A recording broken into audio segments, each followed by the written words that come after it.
आपसे मैंने कितनी बार कहा है, बच्चों के पास फ़ोन मिला दो ना, कर दो ना उनको फ़ोन। वो आ जाएंगे मेरे से मिलने के लिए। मेरा बहुत मन हो रहा है उनसे मिलने का। अरे सुमन जी, आप क्यों चिंता करते हो?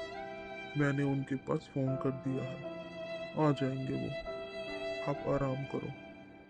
हाँ जी, आराम तो होता रहेगा। आप एक बार फ़ोन करवा के मेरी बात ही करवा दो। मेरे पास लगता है ज़्यादा टाइम नहीं है अब। बहुत बीमार हो रखी हूँ मैं। कोई दवाई भी नहीं लग रही है मेरे को अब। लगता है बस जाने वाली हूँ मैं तो। अरे सुमन जी, क्यों ऐसी बातें कर रही हो तुम कहीं नहीं जाओगी मुझे छोड़कर, मुझे पता है। अरे, मजाक तो होता रहेगा। आप एक बार बुला दो ना बच्चों को। एक तो इतनी दूर है, आते आते ही उसको 2-4 दिन लग जाएंगे लगता है। उसको बोल देना फ्लाइट से आ जाएगा वो जल्दी। ठीक है, तुम आराम करो। मैं फ़ोन करके आता हूँ बच्चों को, बताता हूँ उनको तुम्हारी माँ तुम्हें बहुत याद कर रही है। जल्दी आ जाओ उनसे मिलने के लिए। संगीता, तुम क्या कर रही हो? अरे कुछ नहीं, जो तुमने टिकट करवा रखी थी ना, बस वही देख रही थी कंफर्म हुई है कि नहीं हुई है। टिकट तुम बाद में देखना, पहले तुम सामान पैक कर लो 4-5 दिन के लिए। अरे वाह, हमारी टिकट कंफर्म होगी इसका मतलब हम जा रहे हैं घूमने के लिए। हाँ हाँ, जाएंगे हम घूमने। टिकट भी कंफर्म हो जाएंगी, लेकिन उससे पहले हमको एक बार गांव जाना पड़ेगा। क्या? गांव? वो किस लिए? अभी पापा जी का फ़ोन आया था, उन्होंने बताया कि माँ की तबीयत बहुत ज़्यादा ख़राब हो रखी है, तो हमको एक बार उनसे मिल के आना पड़ेगा। मिल के आना पड़ेगा? किस लिए? अरे, ये तुम कैसी बातें कर रही हो? अभी तो मैंने तुमको बताया कि पापा जी का फ़ोन आया था, माँ की तबीयत ख़राब हो रखी है इतनी, उनसे मिल के आना पड़ेगा ना हमें, इसलिए जाना पड़ेगा। अरे, लेकिन आपके मम्मी पापा तो बड़े भैया के पास रहते हैं ना, है ना वो गांव में उनके साथ। वो देख लेंगे उनको। हम नहीं जा रहे कहीं पर भी। वैसे भी मेरा मूड नहीं है फिलहाल गांव जाने का। हमारी टिकट कंफर्म हो जाएंगी, हम घूमने जा रहे हैं बस, फाइनल बात है। देखो संगीता, हम घूमने भी जाएंगे, लेकिन उससे पहले हमको एक बार गांव जाना पड़ेगा। माँ की तबीयत वास्तव में बहुत ज़्यादा खराब है। कल को अगर उन्हें कुछ हो गया तो सब हमें क्या कहेंगे कि हम आए भी नहीं। मुझे पता है, अगर हम एक बार चले गए गांव तो वो जरूर हमारे साथ यहाँ पर आएंगे। मैं तुमसे पहले ही बोल देती हूँ, वो यहाँ पर नहीं आने चाहिए। मेरे से नहीं होती सेवा वगैरह। मैं नहीं कर पाऊंगी कुछ भी उनका। और वैसे भी बड़े भैया हैं ना वहाँ पर, उनको बोलो, वो दिखा देंगे हॉस्पिटल में। डॉक्टर तो वहाँ पर भी होंगे। तुम क्या कोई डॉक्टर हो क्या? वहाँ जाओगे और तुम्हारी माँ को देखोगे और तुम्हारी माँ ठीक हो जाएगी। या तो एक काम करो, तुम कुछ पैसे भैया के पास भिजवा दो, बड़े भैया के पास, और उनको बोल देना कोई अच्छे से हॉस्पिटल में उनका इलाज करवा देंगे वो। अरे, तुम पागल हो क्या? तुम्हारे अंदर दिमाग नहीं है क्या? अरे, माँ की तबीयत बहुत ज़्यादा खराब है, अगर माँ को कुछ हो गया तो? इसलिए पापा जी हमें बुला रहे हैं। देखो, आप चले जाओ और मिलाओ अपनी माँ से। मुझे नहीं जाना गाँव में, मैंने बोल दिया ना। अरे, मेरा कौन सा मन लगता है गांव में, लेकिन फिर भी मैं जा रहा हूँ ना। मेरी बात समझो संगीता, इस समय हमारा वहां पर जाना बहुत जरूरी है। कैसे रहेंगे वहाँ पर इतने दिन? हैं? कोई सुख सुविधा भी नहीं है इतनी वहाँ पर। मेरा मन नहीं लगता इतनी गर्मी में। भैया भाभी है ना, आप उनको बोल दो और पैसे दे दो उनको, वो अच्छे से डॉक्टर को दिखा लेंगी। मुझे नहीं जाना प्लीज़ ना। अच्छा चलो ठीक है, हम ज़्यादा दिन नहीं रुकेंगे वहां पर, हम जल्दी आ जाएंगे। बस, अब तो चलो। चलो, जल्दी से पैकिंग कर लो और निकलते हैं हम लोग। नमस्ते पापा। खुश रह बेटा, जीता रहे। आ गया भाई। देख ले तेरी माँ की हालत, कितनी बीमार हो रखी है। माँ, माँ। राघव, आ गए बेटा तू? हाँ माँ। बता ना बेटा, क्या हो गया तेरी माँ को? सब जगह दिखा लिया तेरे भाई ने, कोई आराम ही नहीं पड़ रहा। पापा जी, किसी अच्छे डॉक्टर को दिखाओ, हो जाएंगी मम्मी जी ठीक। हाँ बहू, इसलिए बुलाया मैंने राघव को। बेटा, तू अच्छा पढ़ा लिखा है, इसलिए ना अपनी माँ को अपने साथ ले जा, और शहर में अच्छे हॉस्पिटल में दिखा ले इसको। मैंने शाम को भी बोला था कि दिखा ले तेरी माँ को किसी अच्छे डॉक्टर को। उसने तो जो गांव का वैद्य है ना, उसको बुला रखा है। उसकी दवाइयाँ चल रही हैं। ले जा बेटा अपनी माँ को, ये ठीक हो जाएगी तब भी। यहाँ तो बेटा ऐसी देख रेख हो रही है तेरी माँ की। तेरा भाई तो सुबह से काम पर चला जाता है, पीछे से कोई देखने वाला नहीं है इसे। और कैसे देखभाल करते हैं बाबूजी? टाइम पर खाना दे देती हूँ, टाइम पर कपड़े धुल के दे देती हूँ। और कैसे करते हैं सेवा बाबूजी? या पूरे घर का काम छोड़कर इनके पास बैठ जाऊँ? इनके पास बैठने से काम चल जाएगा क्या बाबूजी? सारा दिन मैं घर का काम करती हूँ, आपके बेटे सारा दिन बाहर का काम करते हैं। अरे घर चलाने के लिए पैसे चाहिए कि नहीं चाहिए? फ्री में थोड़ी ना चलता है घर। कम से कम 4-5 हज़ार रुपए की दवाई आ जाती है माँ जी की महीने की। हर किसी के सामने हमारी बुराई करना शुरू कर देते हैं। सब जगह बदनामी कर रखी है हमारी। अगर इतना ही अच्छा है ना आपका छोटा बेटा, तो साथ चले जाओ ना इसके, वहीं रह लो इसके साथ ही। ये सही है, इनकी सेवा भी करो और फिर बुराइयां भी हमें मिले। देखा बेटा तू देख कैसे बोलती है तेरी भाभी। कौन कह देगा ये इस घर की बड़ी बहू है। जब से तेरी माँ बीमार हुई है ना, ऐसी जबान लड़ाती है ये मेरे साथ। इसलिए बेटा अपनी माँ को अपने साथ ले जा शहर, किसी अच्छे हॉस्पिटल में दिखा लेना इसको, वरना मरना तो है ही इसे। देख लो अपने बाबूजी को। अरे छोटा बेटा आया नहीं, उससे हमारी बुराई शुरू कर दी। इतना करने के बाद भी भलाई नहीं है। अब मेरी बात सुनो, बला टल रही है ना, तो टल जाने दो इसको, रोकने की जरूरत नहीं है। वो आपका भाई कह रहा है माँ और बाबूजी को ले जाने के लिए। अगर वो लेके जा रहा है ना तो उसको ले जाने दो, मना करने की जरूरत नहीं है। मुझे नहीं लगता नेहा वो लेके जाएगा माँ और बाबूजी को। विचार तो मैं उसके अपने आप बनवा दूंगी। कल ही देखना आप मैं क्या करती हूँ। बस आप बीच में मत बोलना और ना ही रोकना। कभी बन जाओ ना श्रवण कुमार। कोई फायदा नहीं है श्रवण कुमार बनने का। देख लिया ना कितनी भलाई दे रहे हैं आपके बाबूजी। और जो कोई आता है ना उसके सामने बस हमारी बुराई करने लग जाते हैं वो। और सबसे बड़ी बात, कितने पैसे खर्च हो जाते हैं हमारे इनकी हर महीने की दवाई गोलियों में। खर्चे की तो कोई बात नहीं है नेहा, मेरी अच्छी खासी सैलरी है। अरे महीने के 4-5 हज़ार रुपये तो खर्च होते हैं बस, वो कोई बड़ी बात नहीं है। 4-5 हज़ार रुपये कम होते हैं क्या? मुझे दे दिया करो अगर आपके पास इतने फालतू हैं तो। और फिर हमने क्या ठेका ले रखा है? जब आपका भाई बराबर का हिस्सा लेता है तो थोड़ी बहुत सेवा तो उसको भी करनी चाहिए ना। उसके भी लगने दो 4-5 हज़ार रुपये महीने के, उसे भी तो पता चले। वो भी तो अच्छा खासा कमाता है, शहर में रहता है। बता दिया है मैंने आपको, वो ले जाए ना तो बिल्कुल भी रोकने की जरूरत नहीं है। उसके पास रहने दो, कुछ टाइम के लिए तो रखे वो भी। ठीक है, कल की कल देखेंगे। मुझे नींद आ रही है, मुझे सोने दे। आपने पापा जी को मना क्यों नहीं किया? लेकिन हाँ भी तो नहीं करी ना। हाँ करने की जरूरत भी नहीं है, और कोई जरूरत नहीं है उनको अपने साथ ले जाने की शहर में। अभी थोड़ी देर पहले ही कह रही थी आपकी भाभी मुझसे कि शहर ले जाओ कुछ दिनों के लिए माँ और बाबूजी को। वहाँ पर अच्छी दवाइयाँ मिलती है, इलाज करवा लो इनका। बता दिया है मैंने आपको, उनकी बला अपने ऊपर लेने की कोई ज़रूरत नहीं है। हाल चाल जानने के लिए आए थे आप माँ जी का, ना कि उन्हें अपने साथ ले जाने के लिए। अरे कौन करेगा वहाँ पर उनका? मेरे से घर के काम ही नहीं हो पाते हैं पूरे। 2 लोगों का और काम बढ़ जाएगा। तो क्या चाहती है तू, मना कर दूं पापा जी को? मना नहीं कर सकते हो ना तो हाँ भी मत कर देना। आप तो सारा दिन ऑफिस में रहते हो, आप संभालोगे क्या उन्हें? मुझे ही संभालना पड़ेगा ना। और आज देखा ना आपने पापा जी को भाई साहब कितने ध्यान से रख रहे हैं। सारी दवाई गोली सारा खर्चा सब कुछ उठा रखा है उन्होंने, और फिर भी कैसे उनकी बुराई कर रहे थे। जब वो उन्हें भलाई नहीं दे सकते तो हमें कैसे भलाई दे देंगे?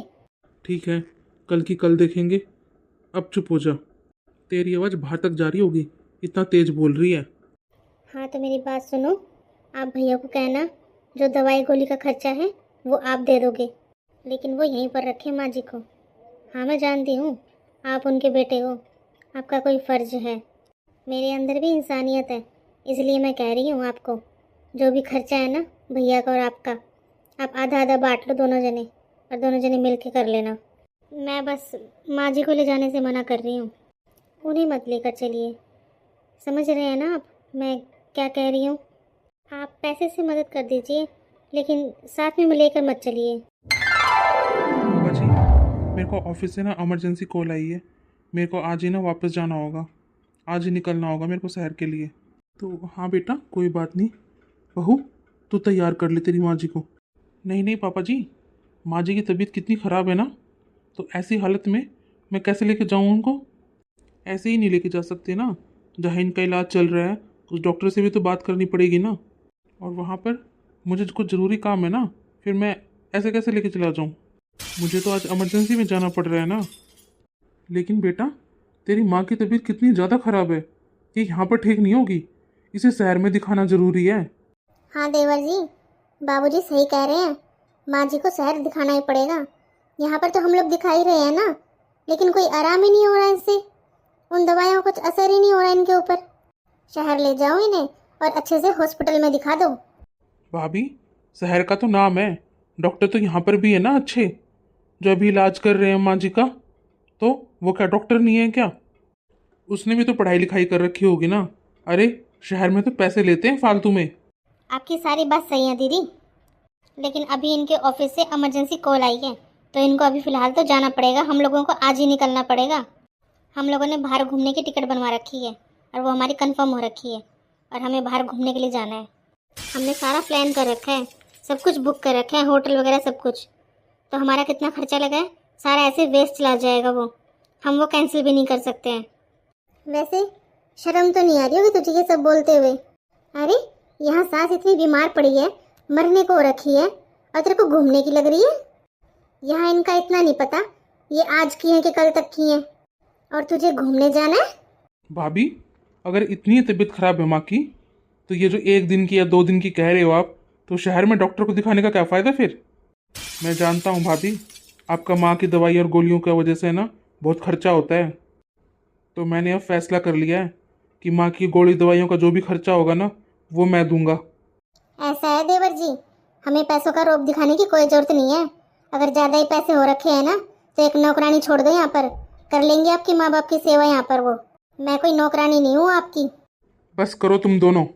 तुझे इमरजेंसी कॉल आया है ना, जा, जा तू अपने, और बहू को भी साथ ले जा। जा अपने काम पर, घूम कर आओ दोनों। ये मर जाएगी ना कल को, तो मैं अपने आप ही फूंक दूंगा। तुम दोनों आराम करना। आप तो पापा जी हमेशा ही उल्टी बातें करते हो। सब सच सच बता दिया आपको, सब कुछ समझा दिया है, फिर भी आपको कुछ समझ में नहीं आ रहा है। अरे, हमने सब कुछ पहले से प्लान कर रखा है, होटल वगैरह सब कुछ बुक कर रखे हैं, सारी टिकट हमारी कंफर्म हो रखी है। तो जरा आप बताओ कैसे क्या करें हम? अभी हमें थोड़ी ना पता था कि माँ की इतनी तबीयत खराब हो जाएगी। और आपको पता है टिकट कैंसिल करवाने में कितना पैसा वेस्ट जाता है। अरे, कोई नहीं देता रिफंड। पापा जी, वैसे भी आप बात को समझिए। माँ जी का इलाज जहाँ से चल रहा है ना, वहीं से चलने दीजिए। और वैसे ही आप बोल रहे हो ना कि माँ जी ज़्यादा दिन की नहीं है, तो अगर इनको यहाँ से हम शहर ले जाएंगे और रास्ते में कुछ हो गया तो? पापा जी, वैसे भी बस 1 हफ्ते की बात है, अगले हफ्ते हम वापस आ जाएंगे। अगले हफ्ते ले जाऊंगा मैं माँ जी को अपने साथ, तब एडमिट करवा दूंगा मैं इनको। ठीक है बेटा, जा तू टूर कर अपना।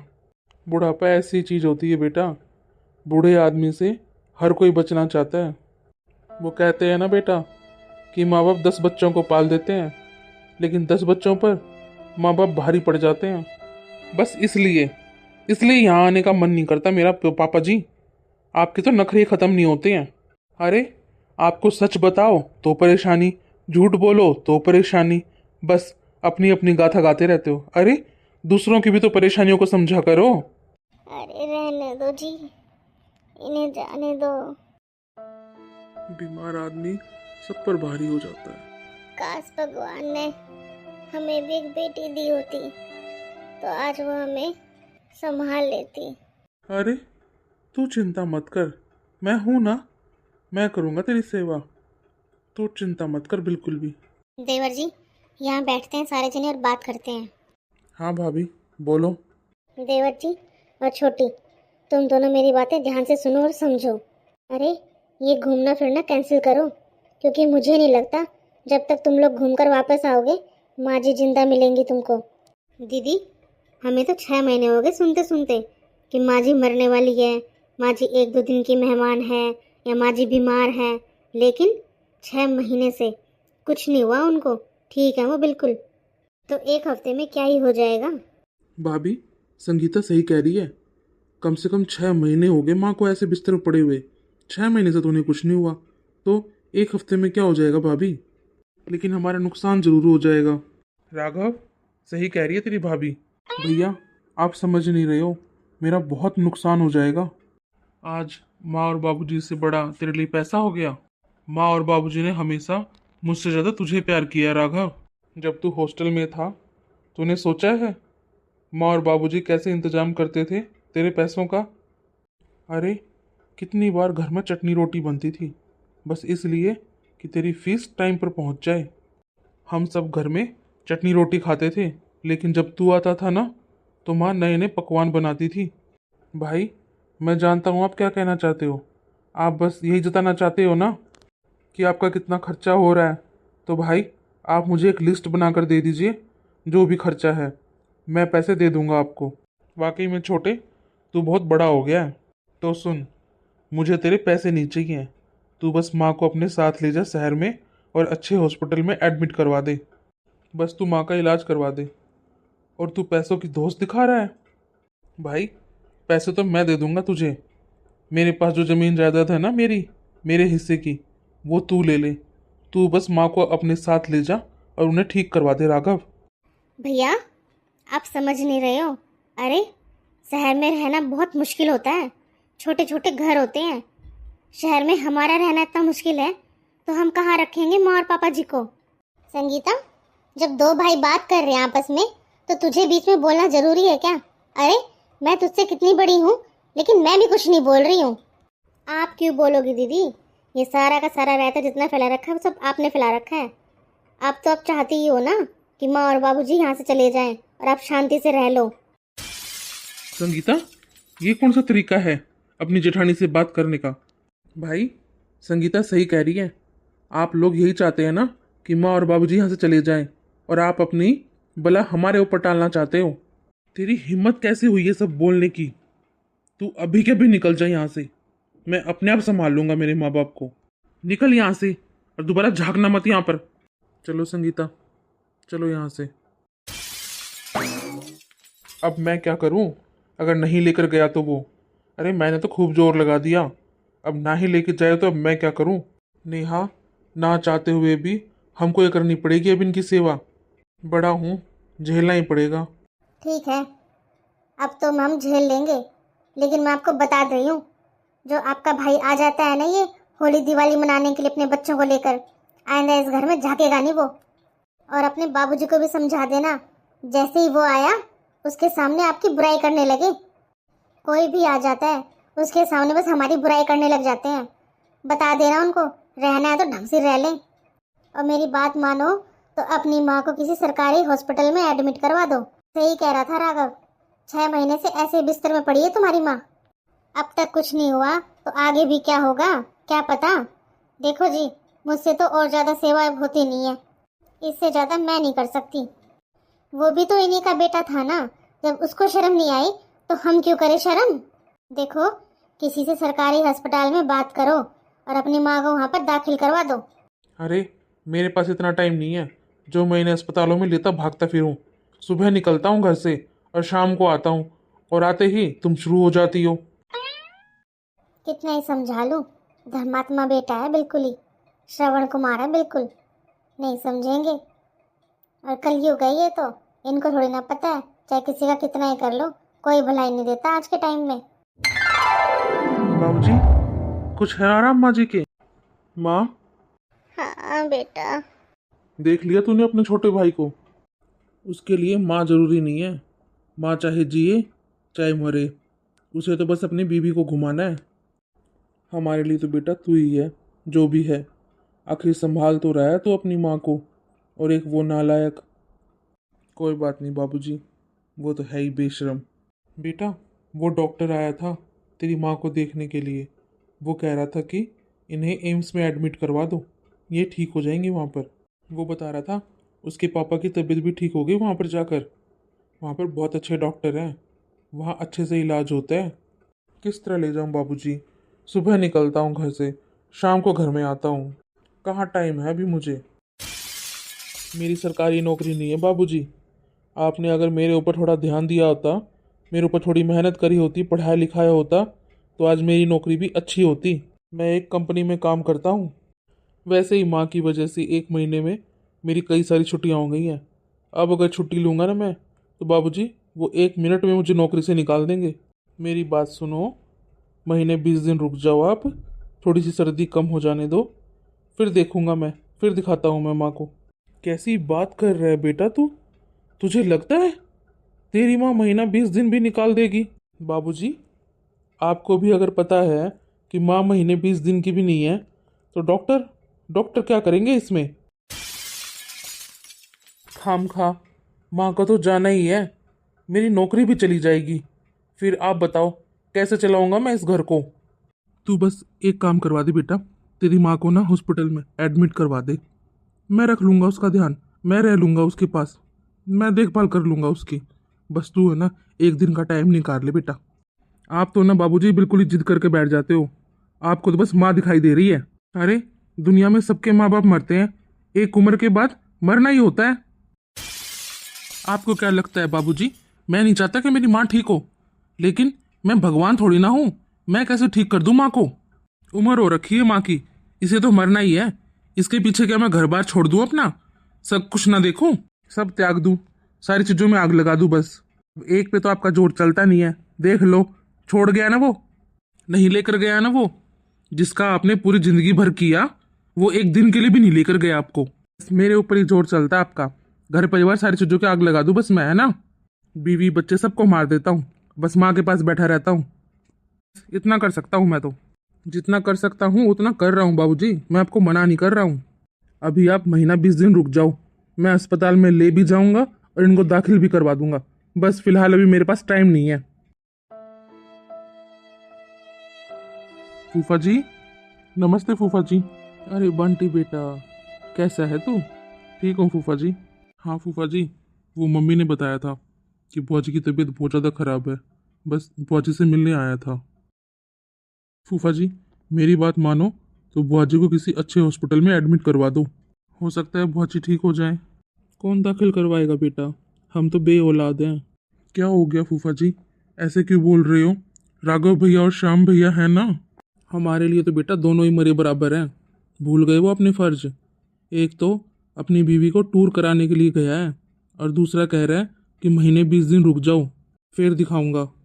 फूफा जी, बुआ जी की इतनी तबीयत खराब है तो आप एक बार फ़ोन मेरे पास कर लेते।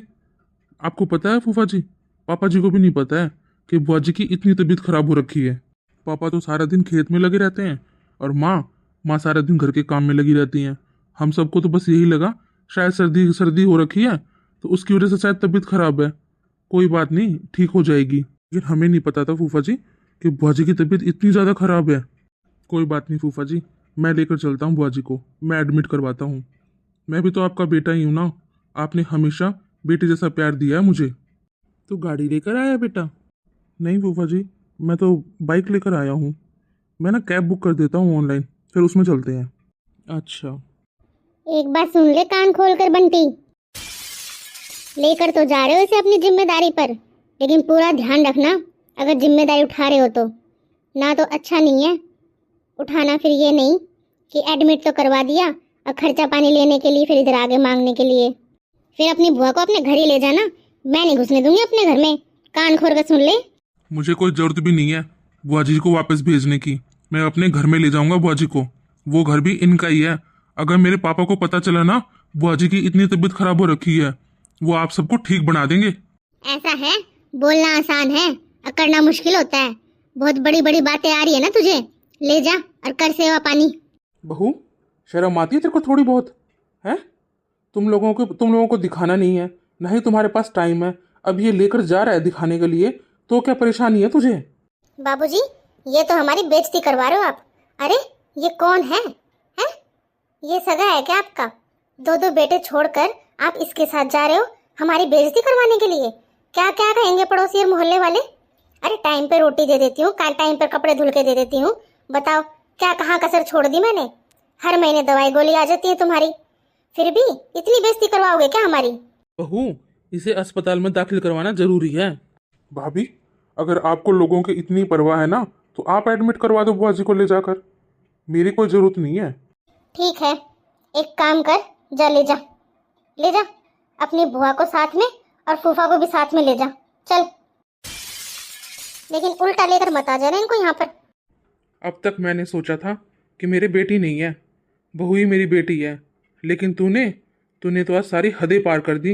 अरे तू होती कौन है ये बोलने वाली कि हमें कहाँ जाना चाहिए और कहाँ नहीं? शायद तू भूल रही है बहू कि ये घर मेरा है, मेरा, और ये तेरी सास के नाम पर है। अपने बाप के घर से नहीं लाई तू ये घर। और बुढ़ापा, बुढ़ापा तो सब में आता है बेटा, ये दिन तेरे में भी आएंगे एक दिन। एक दिन तू अपनी सास की जगह लेटी होगी और फिर तू ये सारी चीजें याद कर रही होगी। चलो फूफा जी, लेट हो रहा है। माँ, माँ, नेहा, माँ और बाबूजी कहाँ हैं? यहाँ नहीं है आपकी माँ, ना ही आपके बाबूजी। लेकिन कहाँ गए? आया था आपके मामा का लड़का बंटी, लेकर गया अस्पताल में। मैंने भी कह दिया, जा रहे हो ना अगर इनके साथ तो इसके घर ही रहना, यहाँ आने की जरूरत नहीं है, वापस मत आ जाना यहाँ पर। पता है आपके बाबूजी क्या बोले? ये घर मेरा है और ये घर तेरी सास के नाम पर है। बड़ा उछल रहे थे उसे देखकर, हमारी बेइज्जती कर रहे थे उसके सामने, कह रहे थे दो दो बेटे हैं लेकिन मरे बराबर है मेरे लिए। तो मैंने भी कह ही दिया, फिर जाओ रहो इसके घर में ही, इसके साथ ही, यही करेगा तुम्हारी सेवा। देख लो अपने माता पिता को कैसी बेइज्जती करवा रखी है हमारी। क्या कहेंगे चार रिश्तेदार। और बहुत अकड़ कर बोल रहा था, कह रहा था बुआ जी को मैं अपने साथ लेकर जाऊंगा, मेरी माँ बराबर है वो बुआ जी, और मैं करूंगा बुआ जी की सेवा। मैंने भी कह दिया, फिर जा ले जा तेरी बुआ को और तेरे फूफा जी को भी साथ ही ले जा अपने। इस घर में दोबारा वापस मत आ जाना। तेरी हिम्मत कैसे हुई मेरे माँ बाबूजी को ये बोलने की कि इस घर में वापस मत आना? मेरी माँ मरने वाली है, उसका आज का या कल का नहीं पता, और तूने उसे घर से जाने दिया? मेरे पास फोन क्यों नहीं किया तूने? जी अच्छा ही तो है, बला टली। कितनी मुश्किलों से मेरी छुट्टी बनी है। मैंने 2 दिन की छुट्टी ली है सिर्फ इसलिए कि मैं अपनी माँ को हॉस्पिटल में एडमिट करवा सकूं। मैंने तुझे सुबह बताया था ना कि मैं जाके ऑफिस में छुट्टी की बात करूंगा, फिर भी तूने मुझे एक फोन करने की जरूरत भी नहीं समझी। गलती तेरी नहीं नेहा, गलती तो मेरी है, मेरी। अगर मैंने अपने माँ और बाबूजी का सम्मान किया होता ना तो शायद तेरी इतनी हिम्मत नहीं होती कि तू इतनी बेइज्जती कर सके मेरे माँ और बाबूजी की। मैंने आज तक तेरी हर कही बात मानी है, जैसा तूने कहा मैंने वैसा ही किया। मुझे लगा कि शायद तू सबका ध्यान रखती है, लेकिन आज तूने सारी हदें पार कर दी। तूने मेरे माँ और बाबूजी को उन्हीं के घर में वापस आने से रोका। कितना दुख हो रहा होगा उन लोगों को, अपनी औलाद होते हुए दूसरे उनके काम आ रहे हैं। शायद हम जैसे बेटों की वजह से ही माता पिता को औलाद से नफरत हो जाती है। हम जैसी औलादों की वजह से ही इतने वृद्धाश्रम खुले हुए हैं। अगर हमारी जैसी निकम्मी औलाद ना हो तो ये वृद्धाश्रम भी ना हो। मैं जाता हूँ, मेरे माँ बाबूजी को वापस लेकर आता हूँ।